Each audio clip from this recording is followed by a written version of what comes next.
யோக ஞான சித்தர் ஓம் ஸ்ரீ ராஜயோக குரு சரணம். பிராணாய பயிற்சி தியானம் செய்வதனால் முதல்ல உடல் ரீதியாக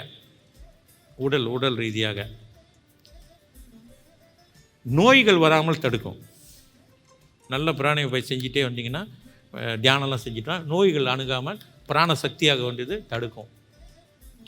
நோய் உள்ளவர்களுக்கு நோய்களை சிலர் மருந்து சாப்பிட்டும் கூட, இப்போ இங்கே சிலர் டைபெட்டிஸ்லாம் இருக்கும், பல வருஷம் மருந்து சாப்பிட்டு கூட அவங்க அந்த அந்த நிலையிலேருந்து இறங்காது. கொஞ்சம் இறங்குற மாதிரி இருக்கும். திரும்ப திரும்ப திரும்ப இப்படியே வாழ்க்கையே வெறுத்து போனவர்கள் நிறைய பேர் இருக்காங்க இந்த டைபெட்டிஸ் இதனால்.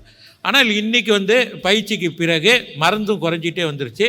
இன்றைக்கி அவங்க நார்மலாக எல்லாரும் போல் ரொம்ப மகிழ்ச்சியாக இருக்காங்க. அதை பற்றி அந்த நோயின்ற அந்த அந்த கவலையோ எண்ணமோ எல்லாமே மாறி போச்சு.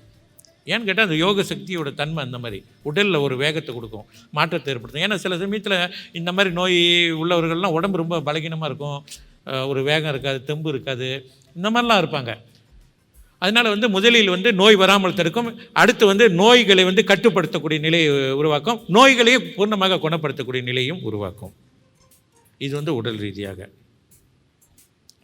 மன ரீதியாக எடுத்துக்கொண்டீர்கள் என்றால் மன அமைதியை ஏற்படுத்தும், மன மகிழ்ச்சியை ஏற்படுத்தும், ஆற்றல்களை உருவாக்கும், மனதில் ஒரு வேகத்தை உண்டாக்கும், எதையும் சாதிக்கக்கூடிய தன்னம்பிக்கையும் வேகத்தையும் கொடுக்கக்கூடியது. அந்த மாதிரியான நிலைகள் எல்லாம் உருவாக்கும். எதை பற்றியும் கவலைப்படுவதற்கு ஒன்றுமே கிடையாது. மரண பயம் போய்விடும்.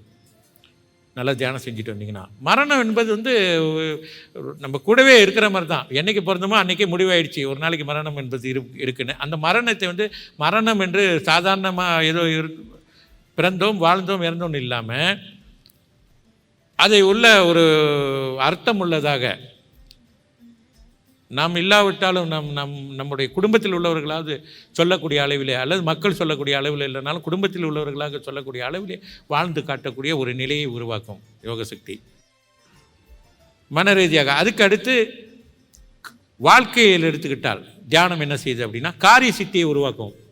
ஃபர்ஸ்ட் காரிய சித்தி. நாம் நினைக்கக்கூடிய காரியத்தை சக்ஸஸ்ஃபுல்லாக செய்ய முடியும். நினைக்கக்கூடிய காரிய சித்தி இது ரொம்ப முக்கியமானது.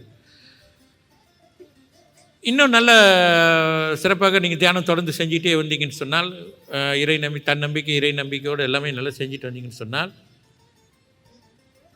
ஞான வளர்ச்சியை ஏற்படுத்தும். யோக ஞான சித்தர் ஓம் ஸ்ரீ ராஜயோக குரு சரணம்.